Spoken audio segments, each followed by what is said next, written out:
Welcome back, everyone, to this week's episode of Booking the Territory, the Professional Wrestling Podcast. For today, we are covering WCW Saturday Night on TBS from April the 20th, 1991.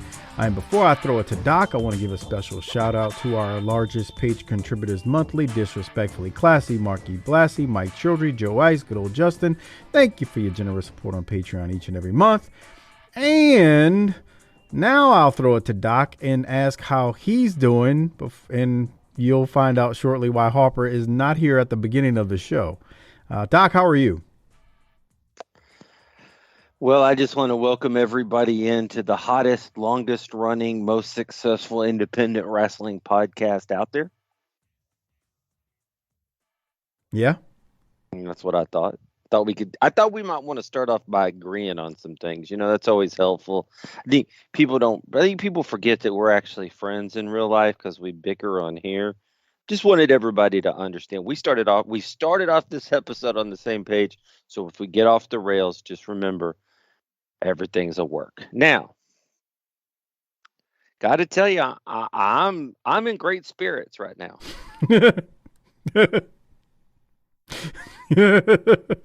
Okay. I feel great. The sun is a little bit brighter. The air is a little bit cleaner. And yeah, it's wow.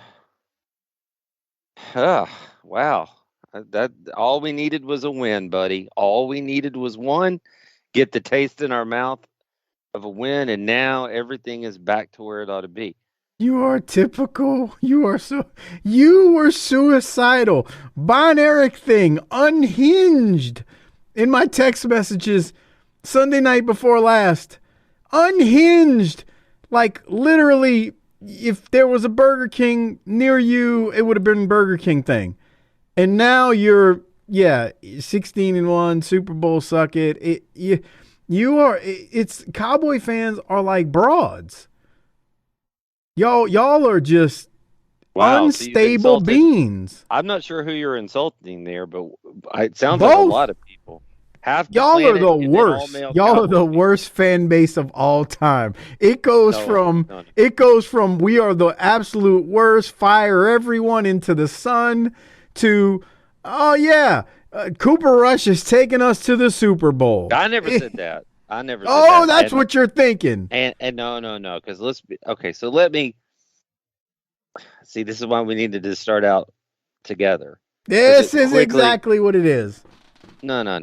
Let me break it down in a way that even I'll bust out the crayons so that even you can have a chance to understand it. I feel great that we got a win because guess what? Mike, can you answer me this question? Do we apologize for wins in the NFL? No. Okay, so we won. End full stop, we won. We were 7-point underdogs at home, and we won the game. But let's put the picture in the frame, if you will. I'm not saying it can't get resolved, but something's wrong in Cincinnati. I think they just got on a hot run last year because they weren't like great during the regular season. They were inconsistent, and they went on a run, and they made it to the Super Bowl. That's possible, but that's not what I was expecting from the other side of the field, to be honest. And they lost to Pittsburgh the week prior with Mitchell Trubisky. True. But let's also be clear that while Cooper Rush performed admirably, and let's be clear, admirably we'll cap it there, in getting us the win, which we will not apologize for, he's now put himself on tape that other teams are going to start seeing, and they're going to start trying to take things away. So the marker of his success will be to be able to overcome the game plans that now will start to line up to stop him after having more film on tape. Do you agree with that? As I'm talking on mute about the more tape BS that there is. Why are you on mute? I hit the button by accident. Jesus Christ, fucking! Actually, I was blowing my nose and almost had to take a piss in the You're still middle of out. it. You're still sick. We get it now. So, long story short, do you agree with me or no? No, that's just like that's the same dumb narrative as oh, he can't win in cold weather. They got tape on him now. They're really gonna lock him down. Shut the flying piss up, okay? So you're saying that he's awesome and he should get a starting gig because he's the real. I didn't say that. Okay. More needs to be seen from him. Right. Right. Okay. But man, So he's got red hair and he plays for the Dallas Cowboys and he's of the Caucasian persuasion. And Dak better no, no, watch no. it, Let's man. don't. No, no, no. We're paying 40 million for another guy. I don't care what color he is. We need the guy with the broken thumb, the brother back ASAP. We need to shoot like dead monkeypox cells into his thumb so that it will like stimulate his immune system and promote the healing. Uh, we need Dak back in. Okay. And yeah, yeah. See, you're trying to. I'm a Cowboy fan. I'm racist. I'm crazy. No, That no, no. is a joke. I'm just trying to fire up the rubes out there who are listening to this, who don't know any better and The who get rubes that are out there. offended. Listen to how he talks about y'all. First, No, no, it no, was the no. Our broads listeners are and great. Cowboy fans, and now it's the rubes. Is there It's anybody else the you want to insult tonight? it's the people who fly in every now and then and listen and they listen to the intro and they get triggered and offended because of us just having fun. Those are the people I'm talking to. The people who are Well, enjoying this is the great they're wonderful, which is most of the people. It's the the ones who thousands that are fly in attendance. right. It's the ones who Now, fly in for a week and are like, "Oh, I wonder what this is well, about." we're not worried about those people now. Before Well, we you're get the one to who said I offended them. well, you did, but What the fuck? before we get to him, we definitely need some sort of well check performed in the greater Nashville area. Oh God. Um, we have a small person who is maybe dangling from a rope right now. I haven't talked to him, haven't really seen much from him on social media. Of course, we're I'm talking about Half Pint, and they're 0-2 now, the Titans. And guess what? They play the Raiders next week, who are also 0-2. Both teams come in very desperate. Both teams had high aspirations for the season, and somebody's going to be 0-3, and that's a big hole to dig out of. well, but here's the thing, man. Like they lost to Buffalo. I mean, a And a lot of lot of people. teams are about to do that. Yeah, they do. Buffalo. You and him may certainly be right on them getting the strap this year because that they look impressive. I mean, beating Tennessee They is look one. they look energized, if you know what I mean. Yeah, but Tennessee just so I mean you can't really take anything away from that. Look, they lost to Buffalo. That stuff like that happens, okay? But But would I you say just that's a huge game for them this week? 0-2, 0-2 Raiders. yeah, I mean 0-2 is a big thing because I mean based on a 16 game schedule, I forget what the percentage is, but you know it's been out there for a while. Like you play 16 games, man. In a 16 game schedule, when you start 0-2, I forget the percentage, but your percentage of going to the playoffs at that point becomes really small. You start 0-3, it really, You have eliminated the margin for error at that point. yeah. And like you said, it's two desperate teams. I mean, you got the Raiders and them who neither have won. So at the same time, in the Titans' defense, if they started 0-3, not to go too deep into the weeds with football, but after the Raiders, they have the Colts twice. Well, the Colts, then the Commanders, and then the Colts again. And so, I mean, they got a weak schedule. And then they play the Texans before they go to Kansas City. So they've got actually, after the Raiders game, literally 4 winnable games. So, It's doable, we'll but see. panic will start to set in for one Oh, of those yeah. two teams. Now, one more thing before we talk about the superstar, because I am interested to know where he is tonight.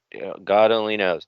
But Y'all caused the GOAT to start throwing around the boogie computer technology this weekend. Do you feel like the refs were a little bit involved in y'all's loss to the Tampa Bay Buccaneers? I mean, you act like they didn't have him throwing tablets last year. Do you That's feel the like the second refs? time he's done that, just so you know. Do you feel like the refs were a little involved at some point? Before I answer that question and I get accused of being a homer, first off, Crab Legs has got I don't care if he's got 4 fractures in his back. He can't just be that careless with the ball, okay? So let me get that out the way first. Mark Ingram in the red zone when it's 3-3 can't fumble when they're about to make it 10-3 and your defense has locked them down, for over 3 quarters. On that note, that game got really weird outside of the turnovers with the penalties in the fourth quarter. So I can't. my buddy. Wait, let me answer the question. Jesus Christ, Bruh. forever. You take forever.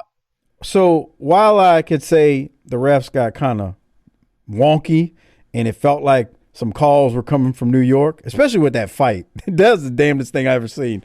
Like, I don't know what Lattimore did to get thrown out, but that was some BS. They lost the game. They turned the ball over too much, so that's that. Whatever. Well, my partner. We won't use his name, but you know who I'm talking about. He texted me, and he's not a wrestling fan, nor does he believe in the term of everything's a work. And I got a text from him, and it just said refs were very involved in that Buccaneers possession, and that is a rare admission from him. And I was like, well, there's a reason for all this, and he's like, shut up. So I everybody takes it. When Uncle Raj gets involved, he gets the controller, the joystick. Funny things start happening. Let's be straight too about that situation. Your friend, he didn't have a dog in that fight. He's not a fan of either team to make that comment. We're Cowboy fans, so yeah, he doesn't. It's not his fight. Was like, he's just observing it. Really? We're just gonna let him get down the field like that? Okay. So anyway, all that being said, there's your NFL week 2 wrap up. I'm certainly happy with the NFL being back, and it's enjoyable, and it's really the only thing keeping some of us from doing the BK thing. Sometimes it makes us want to do the BK thing. That's the great thing about football. But speaking of stars and things, where's Harper? I'm going to answer that question, but I want to point something out to you because I didn't see this until Sunday, and then I was watching football. I don't know. You are mentally irregular thinking LSU had a statement win over Mississippi State. Like, what? Were you that drunk when you sent that? 100% sober, sir, and that is you need to understand that 75% of my text messages should be in the sarcasm font. Okay, because there's no signature win against. I mean, maybe Bama because they now recently don't do it as often. But I just even thought then, it was funny that y'all struggled so mightily against a team from that toilet that Adam Price lives in. So I figured, y'all could handle them a little easier. What does Adam have to do with this? I don't know. Maybe he's taking clean drinking water to the poor people of Jackson, Mississippi. Don't get me started on that issue right now. Jackson, Mississippi, and the lack of clean water. We won't go there because, then I'll be accused of being too political for whatever that's supposed to mean because I just want people in America to have clean drinking water. How did clean drinking water get political? It's because one side blames the other, yada, yada, yada, that's what ends up happening there. Can't everybody in charge be in trouble for something like not having water? Why does everything have to be political? Let's get these folks some drinking water. Shit. For real. Some clean water. Every young child deserves to be playing outside and then grab a garden hose and drink some questionable shit down with some tap water, Bruh, I survived off of tap water. Kids don't do that anymore. Do you realize the look I'd get if I pull that move on my kids? So grab the hose and take a drink. They would. I've done it. I'm like, just go over the faucet. Dude, they look I like, was at a what? We were playing tennis one time at the junior high when I was like in high school because it was closer to our house, and we found a hose, just a faucet outside the school, a faucet, and took our tennis container, the balls, and filled that shit up with water and drank it because it was hot outside. I don't see no problem. Right. Well, it tasted a little bit like tennis balls and industrial waste, but whatever. It happens. It happens. All right. On the Harper now. So where is the superstar? So we've killed some time, so hopefully he'll text me. So I get a call about 2 minutes before we jump on to record, right?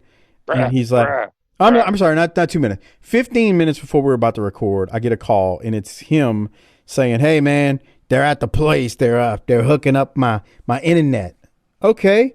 I said, well, I know how that goes. I remember when I moved, it'd take an hour, and 4.5, 5 hours later, the guy's still here trying to hook the shit up, which was the weirdest thing ever. But anyway, so I go, well, look, we're going to record. I understand. Just text me, and if he gets done, now he already had been there an hour.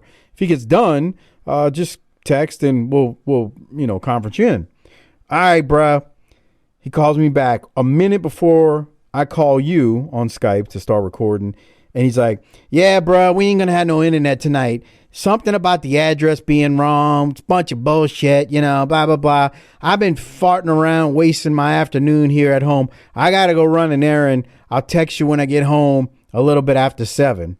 I said, all right, look, why don't you make sure you got the Skype on your phone, and that way I'll call you there, and that way we're not, talking to you from the moon. Okay, I'll text you when I get home. So right now we're waiting on the superstar to get home. Hopefully he will get home in time before we're done with this show. That's where we're at with the superstar. You know what happened after that, right? Lady Harper downloaded Skype for his phone and is trying to get him logged in. I don't know if she was there. Uh-oh. So he's unattended? Somebody left him at home alone? Son of a bitch! Come on. Who thinks that's a good idea? He's just going to be sitting there in his whitey tighties and nothing else, eating Cool Whip with a big fucking spoon. Cool Whip with a big spoon. You going to get home from work? Did you have dinner? Yeah, I had something earlier. It reminds me of Duck Bozard on Twitter. He posted like some time ago, yes, I had ice cream for dinner because I'm an adult and I can do that. Fuck yeah, dude. You're paying your bill. If you're going to work and paying your bills, you can eat whatever the hell you want for dinner. Dude, it's so funny because you can remember when you were a kid. And I mean, even when you're like a poor kid, your parents are like, yeah, you don't need all that sugar, and you don't need to eat this, and you don't need to drink that, and blah, blah, blah, blah, blah. And all the things that like you were told, no, that's not good to have. And then you become an adult and you're like, bro, if I really wanted to eat a half a gallon of ice cream for dinner, my intestines might be torn up, but I really could do it if I wanted to. Shit, yeah, why not? It's beautiful. It's a beautiful thing. Beautiful. So Harper's going to try to join us. What you're saying is he's going to try to join us off his phone signal and not the interwebs. Yeah, but he's supposed to be on Skype where it's, for whatever reason, when you're on the app, it sounds 10 million times better than if you're on the actual cell line, if that makes sense. So what you're saying is that we won't hold our breath, but we'll be happy if it happens. Yeah. And then he'll come in hot talking about Lord knows what, Well, the first thing we'll get a promo on is the internet company. Yeah, he's cut promos on them before. Right. I mean, because it's the same company. It's just that, move recently. Well, it happens, right? It happens. Whatever. But, yeah, whatever's right. So there's not a more helpless feeling in the world than when your internet decides to stop working, though. Because that's as important in 2022 as electricity. It's damn near more important. Okay. Because you can technically make it a little while without your electricity. If you got, for example, your freezer, as long as it's not opened, is fine. Your fridge is fine. If you ain't got internet, you ain't got nothing in 2022. Like even most cable companies now, that's internet that's running that puppy. Oh, yeah. Unless it's like, is satellite. I mean, that's a little different story, but I mean, like, yeah, man, you're up the creek without a paddle. Now, as I say that, if it's the middle of the summertime where we live, you're going to die. I don't want to be without electricity. I don't want to do this anymore. Yeah, I mean, it really is Burger King thing at that point, bro. Hey, guess what? We're over halfway through September and the heat index is 100 fucking degrees. I was watching the weather guy right before we started. It's hot again. Is that what he said? God damn, it's hot again. He was saying, how many days after September, mid-September, do we normally have over 95? And the average is 2, and I think, we're already at 5 or whatever it is. So over 95. And we're not going to get relief.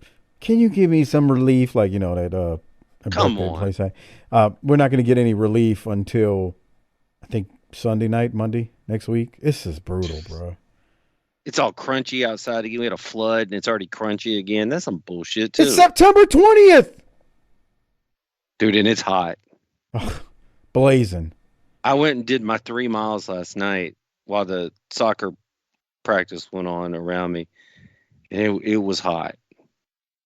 Had a thick sun, baby. It's just fucked up. I quit. So real quick, before we jump into Saturday night, no 5-star reviews this week. So please leave a 5-star review if you have not already done so on Apple or Podcast Addict. When you leave that 5-star review, Doc and I will read it on air and give you a shout out. So please do that. Again, 5-star reviews on Apple Podcasts or Podcast Addict. And then a handful of new or returning patrons this week: Ryan S., Derek G., Bill S., Skip, and Rick C. Thank you for signing up and becoming a patron. And on that note, you can sign up and become a patron like those gentlemen at tinyurl.com/PatreonBTT.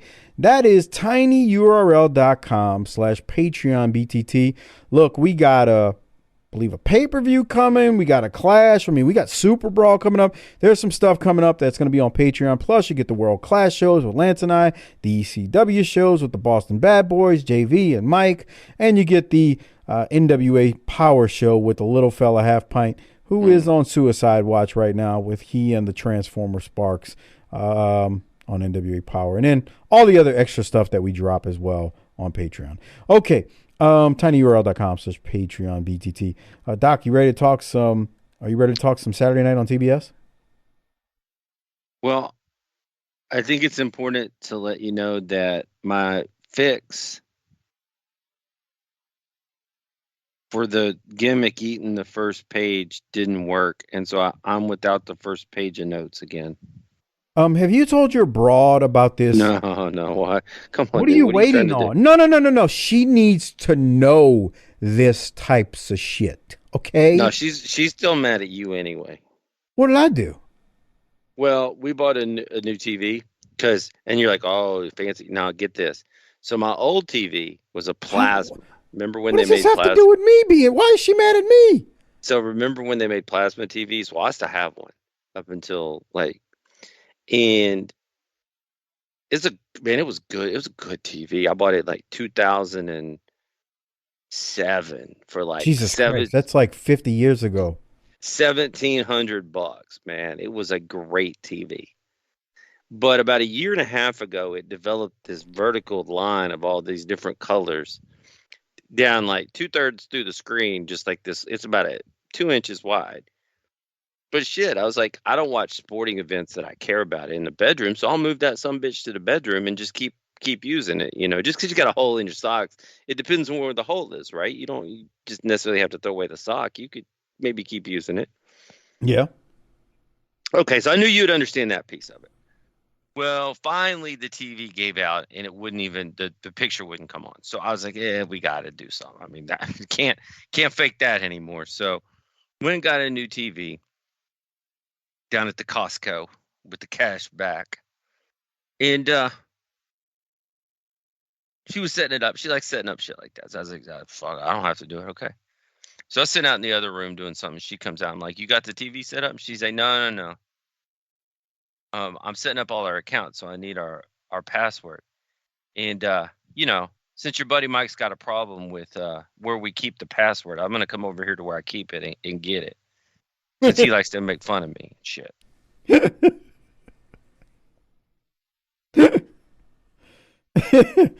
And I was like, well, you got a problem with Mike? I can get him on the horn for you. And she goes, no, I just don't understand why he thinks that's so crazy. And he needs to make a comment about us having the password out where people can see it. Like somebody, like the people that come in our house are going to steal our internet.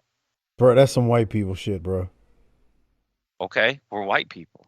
I'm not ashamed of that. I'm not asking you to be ashamed of it. I'm just saying that's some white people shit. If you were going to say that white people shit was like, colonizing most of the southern hemisphere, I'd be like, come on, dude, that's a little stiff right now. But, So anyway, she's a little hot with you, and so I didn't feel like it was the proper time to bring up my own problems because she was already mad at you, and I didn't want her to, stop the whole show. But I have another fix that I've been working on that I'm going to try for next week. So we'll see if this works.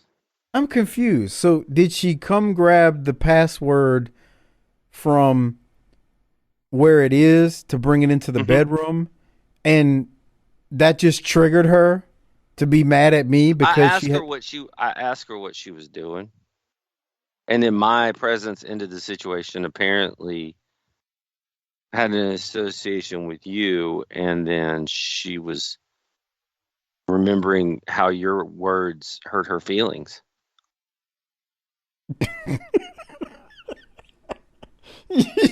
And apparently that makes you laugh. You pissed off the rubes that listen, the broads, the cowboy fans, and Mrs. Doc.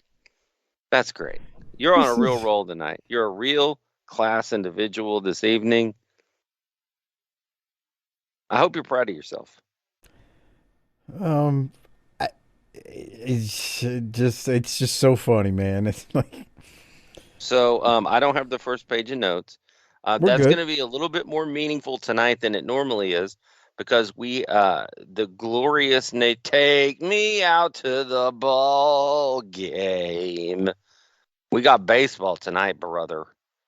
Well, these matches are really short because we got baseball to get to for opening day. Yeah, we got baseball. So these matches this week in particular are short, and it's a short episode, as you said. It's only a 1-hour edition.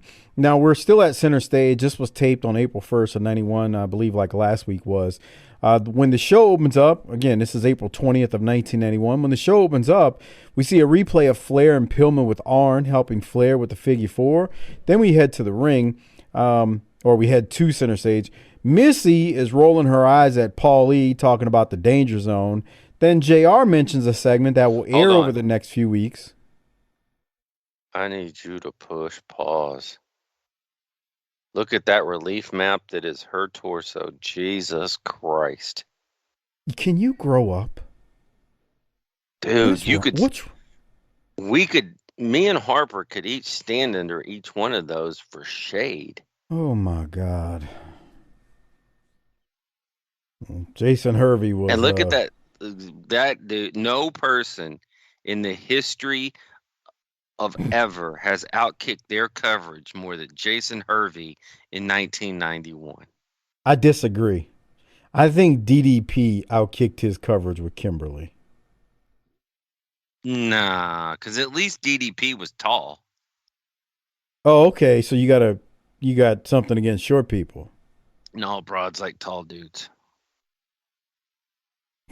I mean, they don't like Sean Bradley, even though he's in a wheelchair now. Oh, okay, that's not good. Did you not know that? I didn't. Yeah, he had like a bicycle accident, and when he landed, he actually broke his shit, and now he's confined to a wheelchair. It's really sad. That is actually. I had no idea. You gonna say anything bad about No. our able-bodied folks out there and make them angry? I had no idea he was in a wheelchair. I'm not trying to be funny. Look at that.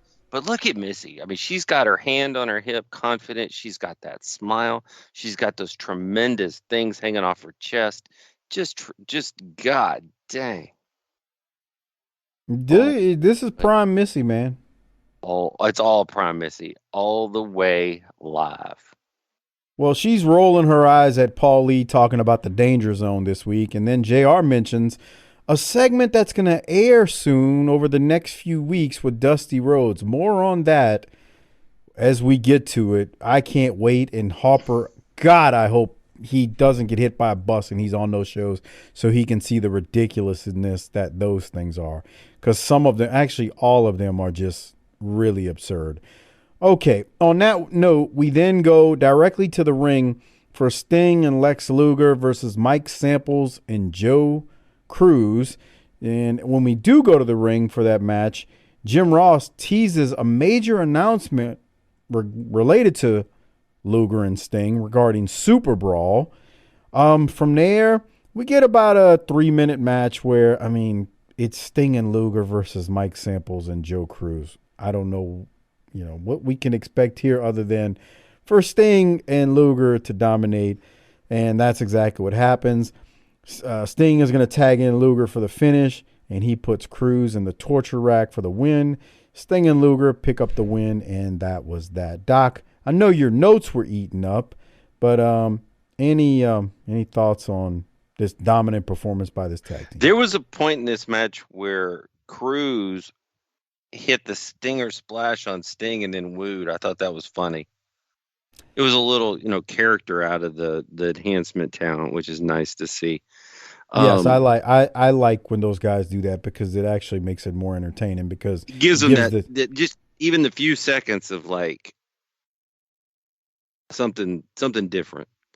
Well, and it gives the like over talent a chance to go, wait, what the piss are you doing? And then do the Dikembe Mutombo finger wave at him and be like, not today. Exactly. Okay, so we have been on a hot streak here in the promotion of good shows, right? Oh, we got to be 6 weeks in now of really good stuff. I mean, it's been good here, and I don't think that stops this week. But I want to ask a question, and it starts with this match. Is in previous weeks, it just seems like, hey, we're kind of, floating along with some good shows. And they were good. We've given them high marks, been surprised, whatever. But now we're starting to get to Superbrawl. And I have a couple of questions about the booking.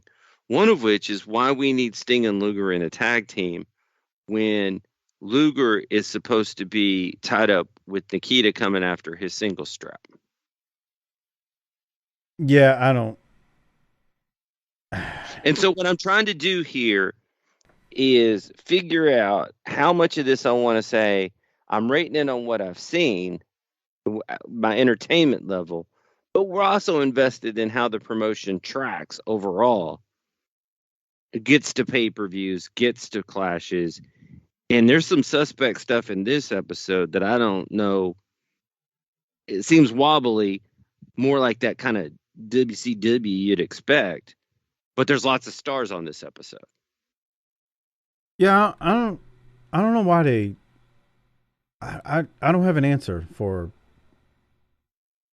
why they decided to go that route. I mean, I guess the Steiners needed an opponent for Superbrawl. And here it is. I just gave it away. But at the same time, what you just said, Luger's supposed to be heating up with Nikita. It feels like that's a prime opportunity for them to have a big match on a big pay-per-view. Right. But so in which I think that actually did need to happen. Like, I think they made a mistake there because, well, hell, I'll just give it away. Nikita wrestles Tommy Rich at Superbrawl. Like, it just, why? Like, that makes no sense. So I really think they were just like, man, we need a big opponent for the Steiner brothers at Superbrawl. And that's why you got that, which it does take away from the fact that you were heating things up with Nikita. Right. So I'm thinking about this episode and how I'm going to rate it in terms of a couple of different factors here. Yeah, look, man, I'm with you. Okay. We're back together. So we started out together as buddies, and then we kind of drifted apart there for a little bit, and now we're back together. It's good to know. You get sideways when it comes to your freaking addiction and disease known as the Dallas Cowboys. You are completely irrational. I mean, you are the definition of a fanatic. You let them folks dictate your well-being. I mean, you and your friend were drunk. Did we tell the story about your friend? We're not going to say the name. How drunk he got game 1 against Tampa? He watched the game outside on his outdoor TV because that's white people shit too. And tell the people what happened. He was drinking so much. He slept outside. He got drunk and was so depressed. He went to sleep outside and woke up. When did he wake up? I never got to ask you that. I didn't get that answer. I mean, that's not funny. When he woke up, it's not funny. The thing is, I know what Doc's friend looks like. I've seen him, and I'm just picturing him just pissed off, drunk, laid out on his patio. Yeah. Depressed from his boys with a pathetic performance. Yeah, man. Okay. All right, let's keep moving. You did make a lot of sense, though, with your Luger Stink thing. We go to the next match after commercial, which during the commercial, there was a Z-Man T-shirt in that ad. Mm-hmm. That must have sold a bazillion copies. I'm sure my good friend out there, Chris Zoncha, a.k.a. Zahuka, a.k.a. Zuka, a.k.a. Zaha, I'm sure he's got a few of those Z-Man T-shirts. But anyway, we go to Tommy Rich versus the one-man gang. And I was really looking forward to this one because I really wanted to see how the greatest NWA world champion of all time fared against the one-man gang. I mean, this guy is a legend. He held that belt for a very long time, and he's tremendous. Now, during this match, we get a Peanut Head chant. And I tried to recall, when did they start Peanut Head? Was it in 90 or 89? So like 89, I think. Yeah, we've got and here's why I point that out. We're getting a Peanut Head chant still, and there was a long time where we got when Pez got his head shaved by Boogie. We got a chant for a few years as well. So look, man, these people remember. Wrestling fans are creatures of habit. And the fact that we got a Peanut Head chant here really says something about Teddy. Like, to me, it's a testament of how good Teddy is at what he does in his role. But anyway, long story short with this one, Gang is going to hit the 747 on Tommy Rich in like 2 minutes time, and Gang wins the match. Doc, I know your notes were eaten. What do you have on the match or the aftermath that I'm going to cover shortly? Oh, well, Sullivan's hair is great. Oh, my God. He looks like a chia pet. Yeah. He does unhinged. Yeah, look at him. God dang. Look, he laid down, and you can't tell if he's laying down or standing up. That gut. You know, when he was wrestling on the indies in like the early to mid 90s, not early, in mid 90s, he would wrestle in those Zubaz. Not those exact ones, but I saw him wrestling in some Zubaz a handful of times. God, what a give up. Take some pride. Right. Cocaine's a hell of a drug, man. So are Twinkies. Pretty sad, man. Pretty sad. The way that thing ended was... Well, I have a question. Uh-huh. Did JR misspeak in the previous segment and say that coming up next, Tommy Rich is going to take on Vader? Oh, I missed that if he said it. Which I was watching and I might have messed up, but I wrote down like when I get through this commercial break, it's going to be Tommy Rich and Vader, and then it was One Man Gang, so I was confused. I might have missed it. He might have, but I mean Vader's around, but yeah, I didn't catch it, but it wouldn't shock me. I mean everything wasn't airtight, brother. I mean you know the drill. After the match, just real quick, Gang is attacking Tommy Rich, hits him with another 747. JYD comes in to help Tommy Rich, and then Ron Simmons has to save JYD, who's getting the boots put to him as well, and that was how they go to commercial. Any other thoughts, Doc, as we continue? I wouldn't mind seeing Ron Simmons and One Man Gang get it on. Yeah, may not be the scientific classic that everybody craves, but I have a feeling some people would get their ass whooped. Now, when we talk about Tommy Rich versus the One Man Gang, everybody has to think about the menace to society.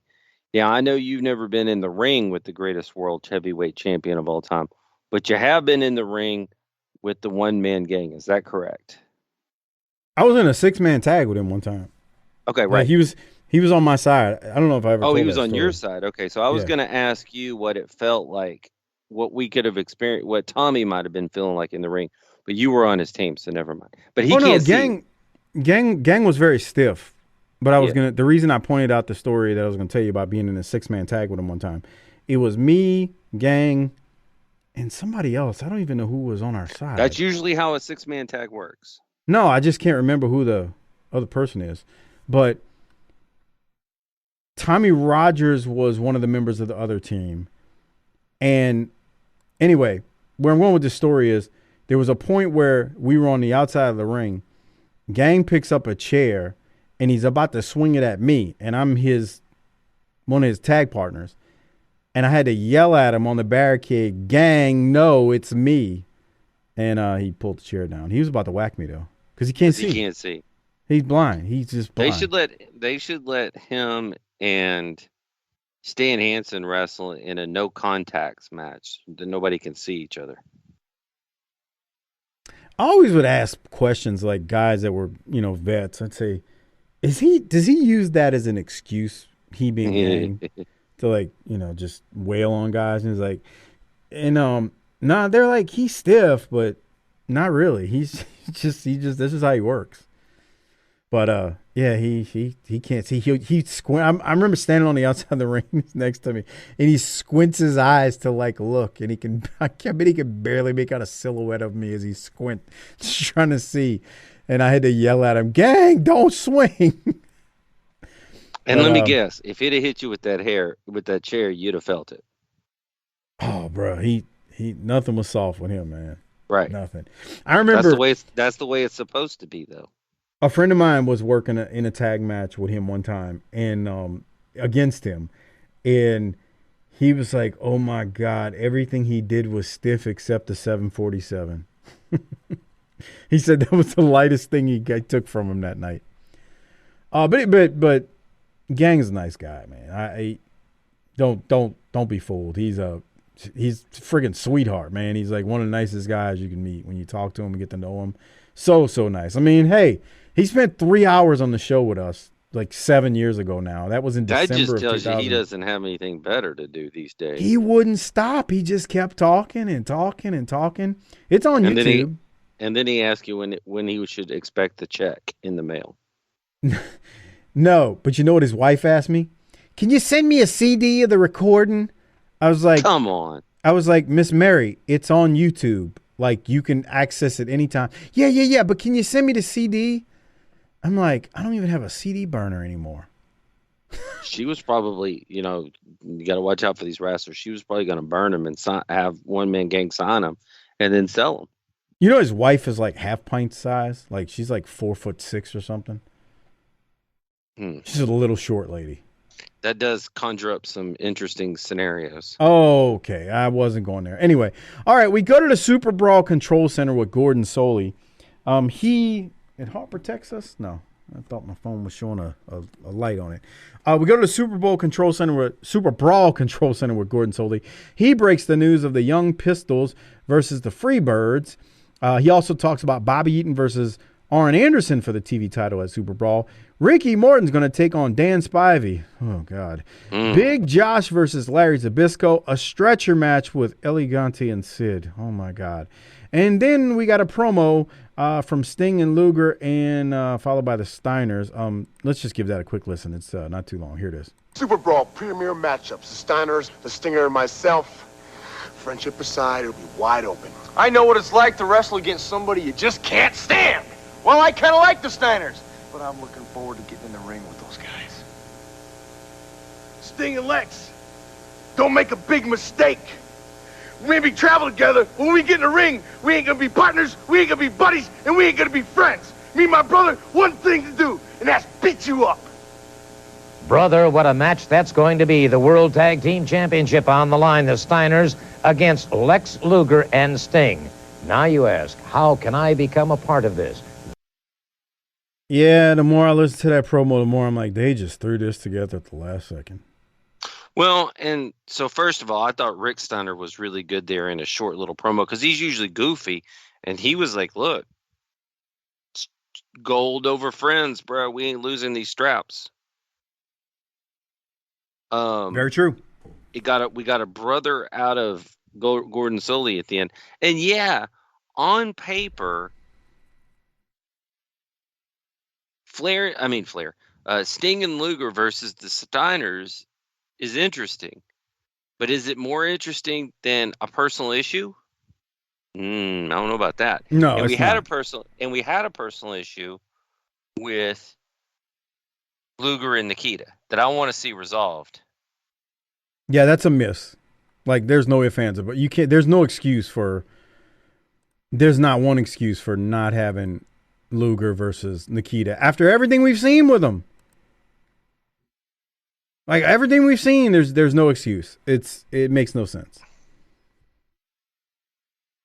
And it boils down to like they didn't have an opponent for the Steiner brothers right now. Right. Well, that's a problem too then. And I'm just thinking, like, I wonder, one of the Meltzer subscribers out there. Maybe we should develop a team rival that we can get heated up for the best tag team in the world that's like super over.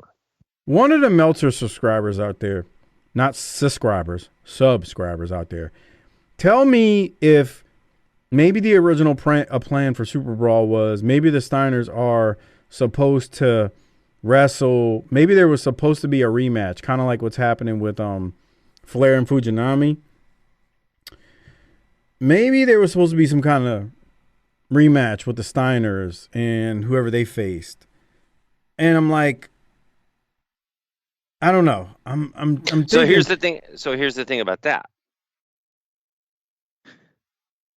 I'm interested in Flair versus Fujinami. I've never seen it. Again, you're going to come on. Nope, never seen it. But I'm interested enough to watch it. But you can't run a whole pay-per-view. I guess you can because they did it at World War when they did that. You can't just have the Americans versus the Japanese here. Because enough Americans aren't going to care. No, you can. Okay. During this time, you could. I mean, I think you could, but I mean, I see why you're saying that. I'm just saying, man, they needed, bro, it's a mistake to not have Luger and Nikita after what you've done, like so far. That's a miss. Like, yes. There's no excuse. Why for that. did you heat this all up if you're not gonna? It's perfect timing. Here's the pay-per-view. We're gonna heat this up. Oh, we're gonna put Luger in. They were. I'm telling you, they needed something for the Steiners. The Steiners are the champs. That's the only thing I can think of. What the hell? Is Harper on? What is this? What did we? I just heard something. Yeah, me too. Oh, join call. Hold on. Wait. All right. No, it's here. Let me. No, it's not. It's not that. Harper is trying to join everyone, and But see, I don't want to click over to him. Let me just add him to this. We're doing this on the fly. This is a Mud Show production, everybody. Let's see if this works. But yeah, you make it should have been Nikita. Like, there's no excuse for that.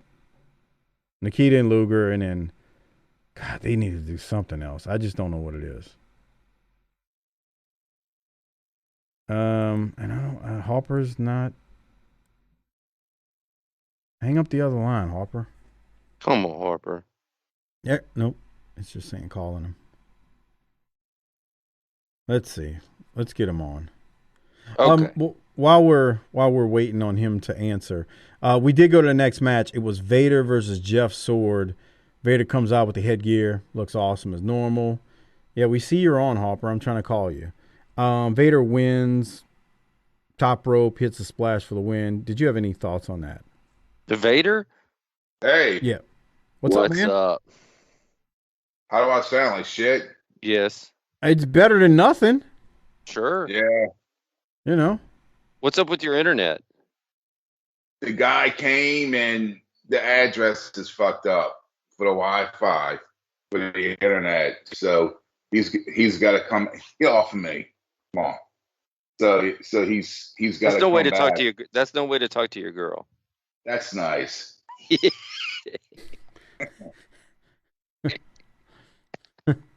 Yeah, so it's fuck, bro. So they have special internet for only special addresses, or how does this work? The address is fucked up. Did you print off a receipt and show here's my order? Well, when the box showed up, the address was off. I'm like, okay, whatever, right? It's just a fuck up. And the guy's like, yeah, man, I can't hook it up because y'all got to verify that this is the right address. So I was like, what the fuck? It is off by one fucking number. That sounds like some corporate bull crap, Doc. Yeah. Ask him if he had the wrong address. How did he show up at the right house? Well, when the box showed up from AT&T, it did say the wrong address. It was off. Well, then how did it get to your house? They just fucking put it there. Oh. So. Sounds like everybody's got their shit squared away. Yeah, but it sucked. Like, I got this big ass TV mounted on the fucking wall, and it's just a big black box square. Rectangle? I can't watch TV. I've been watching like fucking Honeymooners and shit on fucking Tubi on my phone. Did you catch the big game this weekend with the Bucs? Yeah. Okay. Oh, fuck, I didn't because I was fucking hanging this goddamn TV up. To watch the game? Yeah, well, then by the time it was done, I was going to the bar and I was listening to it on the radio and like, fumble, interception. And I was like, fuck, I ain't even going over there. So you turned around and went home? I went and bought a coffee maker. Oh, okay. Yeah. But then I saw your Cowboys come back and win. Oh, we're back in it, dude. Yeah. Back in it for sure. And then how did you feel about LSU Saturday night? That was a big win, was it not? I guess, yeah. Yeah. Mike was calling it a signature win a minute ago for the program. Really? Yeah. But he might have been talking about Tulane because they won too. I know they're fucking like 2-3-0 to beat fucking Kansas State. They're like the new SMU ponies. Yeah, pretty much. They're America's team. Tulane, Green Wave, get some. They said this is the first time ever the basketball blue bloods of Kansas, North Carolina, Duke, and Kansas, North Carolina, Duke, and Kentucky are all 3-0 in football. Yeah. I don't know what to make of that. Now, do we think that Kentucky is that good in the SEC? I think eventually when they start running into the Georgia, Tennessee. Once that happens, I think they're gonna be taken down a notch. Yeah. Okay. Right. Okay. But it's crazy to think like Kansas is halfway to being bowl eligible. They haven't had that since that big fat fucker was their coach. Right, exactly. That big fat motherfucker. Yeah. Remember him? Mangina? Yeah, with the money. He was like the guy that was the governor of fucking New Jersey. He looked like a super low underling on the Soprano family that got stuck in Manhattan, Kansas. Yeah. Like a fucking bus driver. He was on witness protection program and ended up the coach at Kansas University. All right, Mike, did you get yourself a drink of water and blow your nose and sneeze and all that from your COVID lingering hangover? Y'all didn't start yet? No, this is recording. This is full on the air. I was just waiting for y'all to finish y'all whatever the hell was going on. We haven't had an opportunity to catch up in a couple weeks, and it's just not our fault that it happened on the air. Dude, they got a salvage grocery store around the corner from here, and they got beers in there for 69 cents each. What kind of beer? Miller Lite. Okay. It's expired by like a month, but I don't get it. So 1 month expired beer is still good. Oh yeah, bro. Dude, beer stays good for a good while past that date, bro. Yeah, they put that date as a gimmick work, bro. Come on, for real, dude. So what they hope people just dump it out and then just go buy some more when it gets to that date. Is that what it is? Yeah. If it lasts that long is what I'm saying. Well, I've been killing. I was like, bro, 69 cents. Dude, put it this way, a 6-pack, if you were to get a 6-pack of your standard domestic beer, it's almost $10. Jesus Christ. and at Harper's rate, we're talking about like $4.14. Right. You do the math. It's a lot of money. Hey, it's Miller Lite. It ain't like it was a filet mignon to begin with. Get that motherfucker in the freezer, get it super cold, and chug it. You'll be just fine. That's what I've been doing. See? And Harper and I can't help it if we're catching up live on the air. We're celebrities. We live our life in the public eye to begin with. That's right. And I got the 12 ounces are 69, 16.79. So I got a couple of old Milwaukee. Yeah. Ooh, nice. Yeah.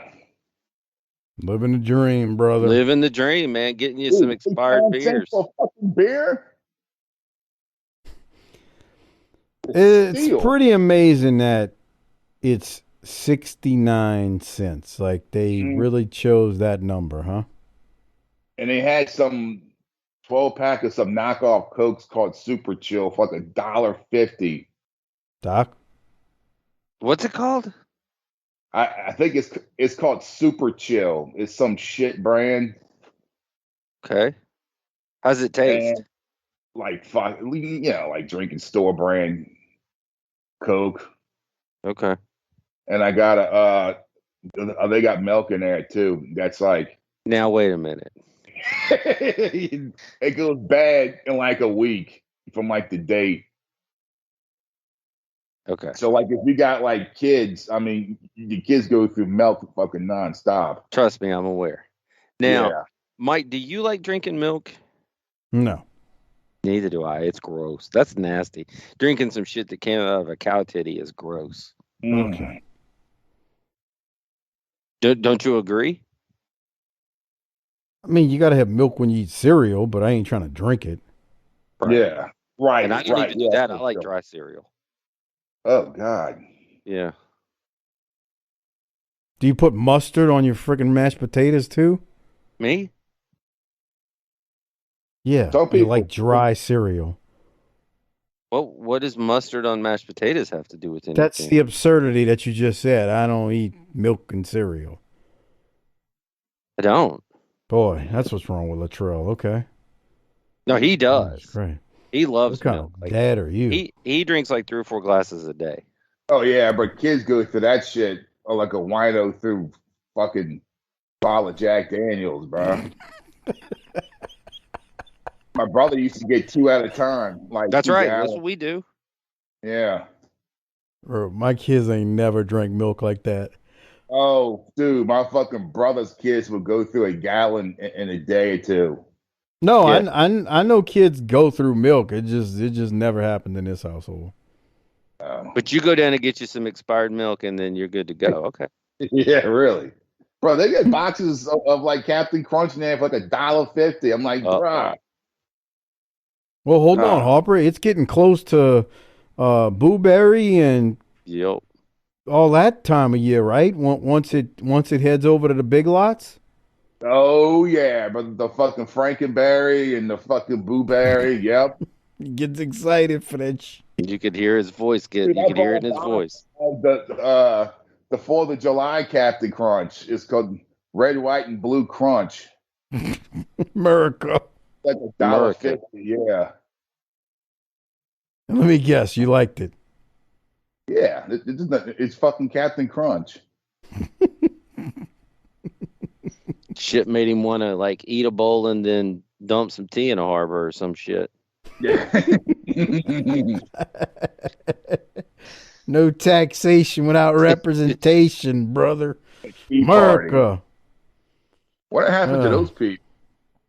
Oh, God. Let's not get political. Okay. Hey, I do have something interesting. Now, I know Harper's catching up here, but before we got to keep the show rolling, there is a pretty good promo coming up. This is the Danger Zone with Barry Windham, Ric Flair, and Arn Anderson. Now, Let's wait get a minute. back. Harper, can you see this at all? No. That's gonna impede his enjoyment of what the filth that we're about to witness. You'll have to explain it to him. I don't think I want to. Me either, but he can use his imagination. Here it is. I'm standing with AA Arn Anderson, who at Superbowl, the greatest pay-per-view of all time, will defend the TV title against beautiful Bobby. Barry Windham, who's beaten each and every opponent for the last several months, and the heavyweight champion of the world, Nature Boy Ric Flair, who at Superbrawl will enter the ring against a man that thinks he has a claim to your title, Tatsumi Fujinami. Yeah, well, he thought a lot of things. But when I got off that 747 in Tokyo, aside from driving every little woman with eyes like this out of her mind, I personally showed every athlete in Japan what the sport of professional wrestling, woo, all about Paulie. And at Superbowl, when Fujinami walked that aisle on my side of the world, he'll really pay the price. You know, Nature Boy, I hate all these reporters that say, what if Fujinami does this? What if? Hey, I know for a fact that you're going to get by Tatsumi Fujinami. So my question, sir, to you is this. What comes after Superbowl? Well, when you're one of the 4 horsemen, when you're Ric Flair, Arn Anderson, or Barry Windham, we can pretty much call our own shot. Now, why don't you get around to asking me what you're trying to say and quit mincing words? What I'm trying to say is, Nature Boy, there are a lot of top contenders. Who's going to be next in line for a title shot after Superbowl? My friend, the only real great wrestlers in my mind are at my side. The world's television champion, the greatest television champion of all time. And Barry Windham, Mr. Technician himself, a top contender. What are you trying to say, little man? No, I'm not trying to say anything. I just want to know after Superbowl who's going to get the title shot at the heavyweight championship of the world. Anybody that wants to sign on the dotted line, Helen Keller. You understand that? Yeah, I think I understand. And whoever it may be will get beat Just like that, Helen Keller. Read through it, baby. Huh. Well, we're going to go back to the ring, but first, check this out. So, Doc, do you want to describe what Flair did when he said he got off the plane in Japan and this was so Harper? Remember back in the day when we could do things like make fun of other people for purely demographic reasons, and maybe Asian people, you would put your index fingers at the outside corner of your eyes and stretch your eyes to where they were a little bit more narrow. Remember the thing we go Chinese, Japanese, look at these dirty knees. Jesus Christ. Remember that? That was, yeah, I did. Yeah. Boy, we really were foul. Were? No, I mean, like, look, bro, as bad as we are on this show, the three of us, I used to tell my wife all the time, I am glad that there was not cell phone cameras when I was growing up.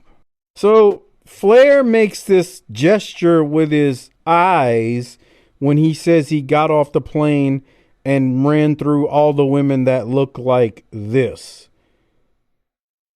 That's was nice. Jesus Christ moment from that. And then Harper wasn't here. I don't know if he was here when Barry made it sound like he wanted the world title, or when Arn, I know he wasn't on the show when Arn said he wanted the world title, but then Paul Lee is instigating, if Flair's, he's basically saying, are you going to give these guys a title shot? Because Barry and Arn are behind him, kind of just like looking like, all right, what's happening here? So is that how you took that, Doc? Yeah, I thought it was a little confusing because I wasn't sure exactly where they were going with that. But, I think we were supposed to tie it into what we've heard from Barry and Arn on their last two promos when they think said so too. They wanted world title shots. I think so too, but the problem with that is that once again, you're telling me we might could have earlier gotten the belt off of Arn and had Arn and Wyndham versus the Steiners and had Sting versus Flair and Luger versus Nikita and not had a better pay-per-view. Well, no. I get the main event that they're going to do with Fujinami and Flair. I get that they're doing that, but like, I don't know. I see what you're saying, though. I mean, it's like you could put. Well, and the whole point there is we're still. This sounds crazy what I'm about to say. Oh no. We're still at a point where just being from Japan is going to make Fujinami a heel. Yeah. And Flair's trying to be a heel out there. So our world title is going to be heel versus heel.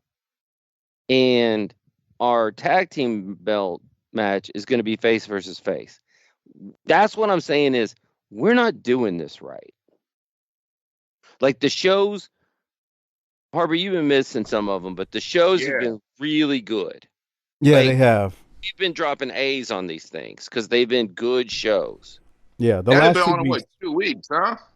Yeah, you haven't been on in 2 weeks. In the last 2 weeks, I believe Doc and I both gave the shows A's because and at the really lowest were good. an A-. Yeah, they were good shows, man. They airtight. The names did stuff, decent promos. Just, I mean, it ain't the studio days, but it's been really good. They've been building stuff up. They did this, like you can't see it now, but Luger, Nikita came out and took Luger's belt, U.S. belt, destroyed it. They've been heating this up with Nikita and Luger, but now they're going to put Luger and Sting against the Steiners at Superbrawl, which is next month, which doesn't make sense because it really should be Nikita and Luger. Nikita's here even cutting a promo on Luger in the next segment. So it's been really good shows. I mean, these shows have been really good. And so this is where the booking is now starting to get real wonky. And I'm wondering, back to my question before is, Are they having to flex because Flair's like, I ain't doing that? Because he's had it backstage. Yeah, we ain't far from him leaving. So my point is, I have no faith that Hurt or anybody associated with him is doing the right thing, booking the right way, leading the company the right way, because we know better. But are they also having to accommodate people going, yeah, I ain't doing that bullshit? Oh no. Because it's weird booking this week. And it does. The show itself is entertaining, but it's weird. Yeah, that's why I said somebody. Superbowl game. What's that? You remember the Superbowl game? No. Yeah, they had one for Super Nintendo. Yeah, they had Sting on it. Really? Yeah. I don't remember that. Oh, it's Super Nintendo. I never had a. Did you have a Super Nintendo? I never had one. Yeah. I think I went from Nintendo to and I got all these platforms as they were like going out of style. Dude, I'm the same way, bro. I never had them when they were like new. Right. Like I had Nintendo probably around this time. I had Sega Genesis years after it had made its, debut, which that was a really good system. But no, I never had it. But back to what you were saying. Yeah. I don't know, dude. I can't. That's why I said somebody with a Meltzer subscription is going to be able to tell us what the deal was and why some of this stuff kind of got out of whack. Because it really did. I mean, you could see it in the way it's being booked now or the way it's being presented on the show. Exactly. All right. Well, we keep moving, and we go to the Young Pistols. Well, Nikita cut a promo. It was really good. JR tells Nikita he will face disciplinary action for destroying the U.S. title. Here's something else I wanted to ask you along those lines. If you go back to Nikita's match, fucking crowd yelling Nikita during the match. Yeah, they're chanting Nikita, Nikita. Yeah. So first of all, we had Peanut Head. And then we had them cheering for the heel. This is a weird episode, dude. And I didn't say bad, it's just odd. But that's not new though, man, with the chanting for the heels. Like they kind of been doing that in center stage. But he's a Russian. And again, reason enough to be a heel even in 91. You know how wrestling fans don't say current with current events. Yeah, no.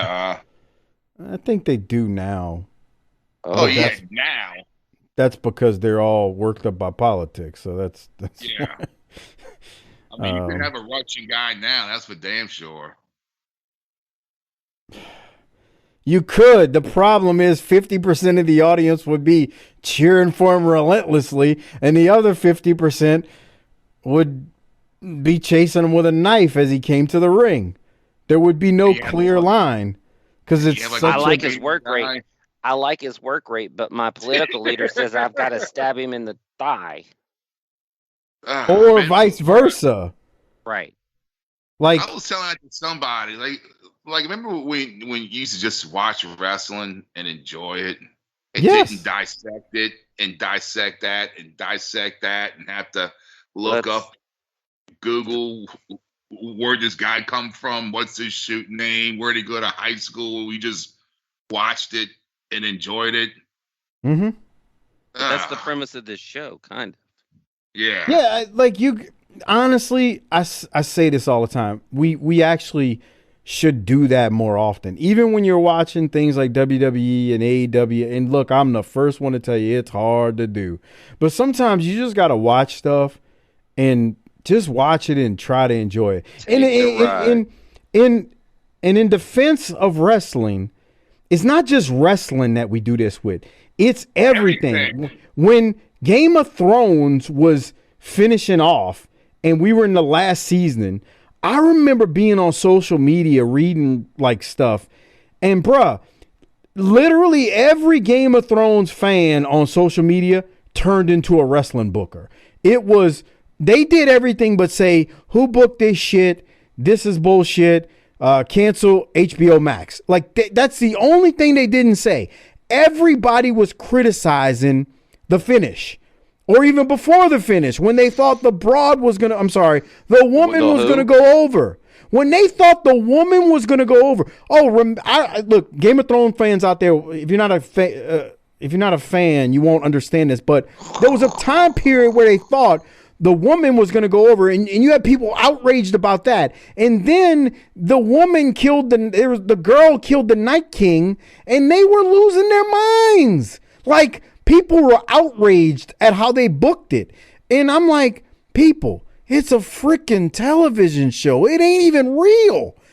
And I'm just, like, the reason I point it out is because, and if you're a Sopranos fan, same thing, except there was no social media. But you'll have people now debate the Sopranos finish. Like, I hate to say it like that, but they do. And it's the same thing. So wrestling isn't alone in this over-analysis of its product. It's everything that is produced on TV now. I mean, hell, people do it with, don't even get me started on, like, reality TV. What about this show? What about it? Do people overanalyze this show? I think that's a great thing. No, I think that's a great thing about our listeners. I think they just go with it. They know we just try to have fun with it and go with it. I mean, you know, occasionally I'll get like a message or an email or something on Twitter, and somebody will say, hey, you know, I think y'all are wrong about how y'all analyze this. I'm like, okay, well, you know, that's how you feel. One of the great thinkers of our time analyzes our show and thinks we should talk about Bruno more often. Oh, where's D-Man at? Yeah, where is he? Bruh, by the way, I'm still trying to make it work where I can make it to the Wildcat show and the NWA show in mid-November. And there's an old guest that was on this show, not an old person, but there was a former guest on this show that is going to be at the taping. And I don't want to say who, because I'm not 100% sure I'm going to be able to make the show yet, even though I'm trying my damnedest. And he said, man, yes, we're going to record an episode in person. We're going to get Harper liquored up on a bottle of whiskey and have the greatest podcast ever. It's going to be Luke Hawks. Is a former Smoky Mountain Wrestling talent. That drills it down a little bit. That's supposed to be at that show. That says, yes, we will have the greatest podcast episode ever. The Wolfman. Whatever his name was. Oh my God, wouldn't that be great? I feel like I need to hop in the car with you, Mike. Oh my God, this one is going to be tremendous if it happens. Oh, going to be great. Great stuff. I already know who it is without you telling me, and I feel like I need to hop in the car. Well, you know what's funny is he said, is Doc coming too? Oh, and I was like, yeah, he asked me because we were texting, and I said, what was his exact response? Hold on. I said, Doc won't be able to make it. And he said, dude, I had to look this up. Is he agoraphobic? Agoraphobic. Yeah. I can't even pronounce it. I'm like, Harper. What does that mean, Doc? You don't like being in public situations? Yeah, scared of public situations. Don't like being around people. And I said, I had to look it up, and I said, he can be that way sometimes. And his response was, we'll get Harper's ass in the room with a bottle of hooch, and we'll do one hell of a podcast. Jesus Christ. Yeah, he's ready. He is ready. And no, I'm not agoraphobic. I'm just a tired person. Yeah, I feel you on that one. Tired. You're hurt. And I'm working with fucking children. Hey, okay. By the way, let me wrap up this, and then we'll get Harper's thoughts on that real quick. So the Young Pistols and Big Josh versus Magnum Force and Chuck Coates. Match was what it was. 6-man tag. Big Josh ends up hitting his finisher on Coates for the win. We then came out of commercial and got a real quick promo from Dustin Rhodes and Ricky Morton, and all I heard was Dusty Rhodes talking as Dustin cut that promo. It was decent. I mean, yeah. Go ahead, Doc. Go ahead. Somebody must have ran into the room. Oh no. No, my Ethernet unplugged. Did you want me to play it? Because Dustin sounds just like his daddy. You can if you want. It was just a decent little promo. There wasn't a lot to it, but it wasn't bad. Let me play a Dude, snippet you of it. need to go back when we're done. You need to go back to the open and let Harper see Missy at the beginning. Okay, I will. Listen to Dustin here, just a little bit of it. Ding. And Ricky Morton. And it seems to me that you two gentlemen have a problem with the York Foundation. That's right, this is Dustin Rhodes, the natural, 6'5", 260 pounds. And Miss Alexander York, listen up. I know nothing about computers, but what I do know is that I will never join forces with your York Foundation. Now, standing next to me is... He sounds just like Dusty, man. Yeah, for real. Why are we against computers? Like they're people from other countries and stuff. They're It's just a evil. computer. It's 1991, bro. They were foreshadowing something here, man. You always got to be afraid of shit that you don't know anything about. Is that always the Because way they're it has to taking be? over our jobs. Bruh. Bunch of fearful motherfuckers. It's just a fucking rectangle with some chips and shit inside it. Come on. Fuck that IBM shit. Yeah. Steve Jobs Remember ain't the thing, shit. remember those little commercials back in the day during Monday Night Football? We go, IBM presents You Make the Call. Yes. I do. Yes. As soon as they told me, I was like, shit, yeah, I'll make a call. Let me see this motherfucker. I'll tell you what's up. And I used to feel so smart when I would get it right. Yeah, that's pass interference. Damn right it is. I read the rule book.